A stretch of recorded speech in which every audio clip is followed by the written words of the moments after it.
The Prophet ﷺ dealt with these issues of racism 1400 years ago. When Abu Dharr radiallahu anhu said to Bilal, Ya ibn Sauda, you son of a black woman. And Bilal radiallahu anhu got insulted and he went to the Prophet sallallahu alaihi wasallam. And he said, O Messenger of Allah, this is what Abu Dharr has said to me.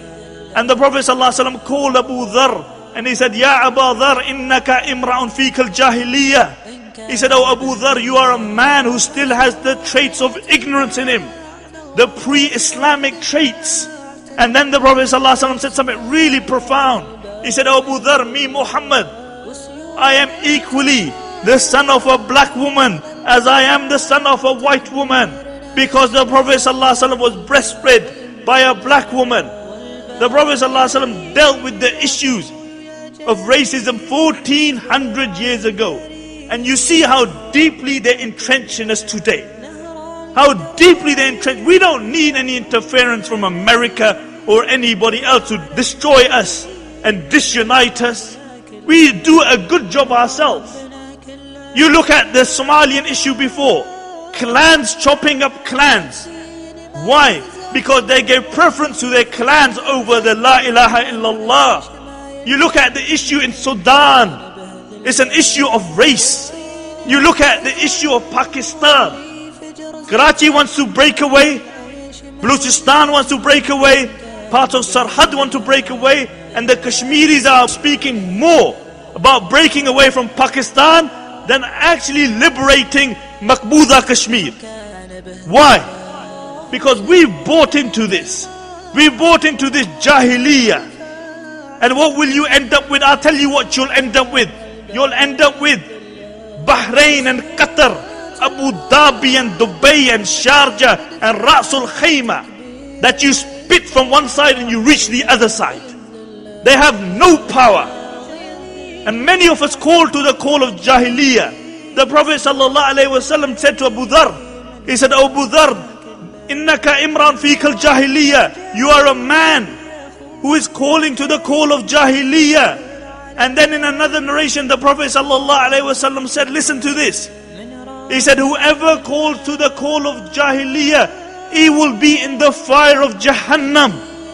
And the Sahaba said, in Sama wa in Sallah. And the Messenger of Allah said, in Sama wa in Sallah. They said, even if he prays and he fasts.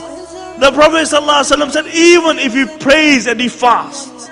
Because before Islam, racism was deeply entrenched in the Arabs. But after Islam, it was removed. You know, many of us, we are slave to people's skin. We get overawed by the color of people's skins. Is that how shallow Muslims have become? You go look into the rich, the Gulf countries. You have two men of equal education.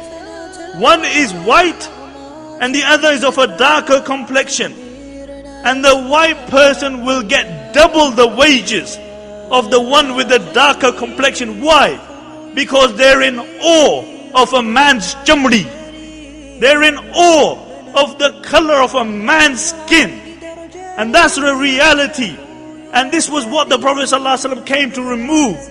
And by Allah, we break the ummah. How often you hear about youngsters, Bengalis fighting against Pakistanis, Pakistanis fighting against Somalians.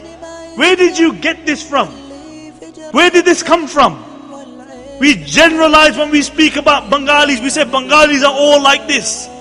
Somalians are all like this. Pakistanis are all like this. Have you ever seen a Pakistani and a Bengali arguing?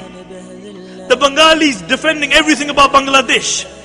And the Pakistanis defending everything about Pakistan. And then when the Bengali goes home, he's from Sylhet, he's cussing the people of Dhaka. You have a Pakistani that's defending Pakistan. And then when they go home, the Kashmiri is saying, oh yaar, ye Punjabi sab aise hai. All these Punjabis are like this. The Punjabis are saying, all these Pathans are like this. It never finishes. And then when it gets closer to home, you divide more. Then you divide on other issues. Yaar, all these Raji are like this. And all these Gujars are like this. What you doing? Because by Allah, Allah will not ask you, when you go in your grave, did you come from Pakistan, Bangladesh or Saudi Arabia? But He will ask you, did you divide the ummah by your words? I say this in no exaggeration.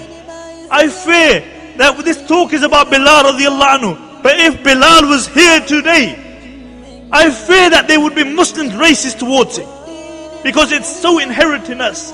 You have these huge masjids called Masjid Bilal radiallahu anhu. And if Bilal radiallahu anhu came today, he couldn't even be a committee member. Because he doesn't come from the right place. He's not the right skin. And the Prophet sallallahu alaihi wasallam said, "Laysa minna man qatala ala asabiyatin." He is not from amongst us who fight for nationalism. And this is so inherent within us. And we divide the ummah. And in today's society, seriously, how often do we see they can't find somebody from the same bradri, from the same clan. So the sister becomes 40 years old and she's never married. What dhulm could be greater than that? You've deprived her of her youth. Just because you couldn't find, if you found somebody neck, somebody pious, somebody of virtue, the Prophet ﷺ said you should marry.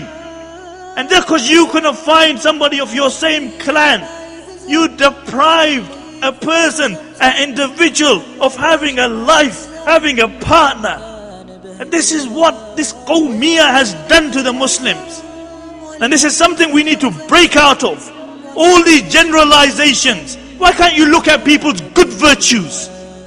Every Qawm has good pros and cons. Why can't you look at the positives? And when you see a person next time, judge him by his virtue. Judge him about his character. Not judge him by where he comes from. And that's what believers should be like.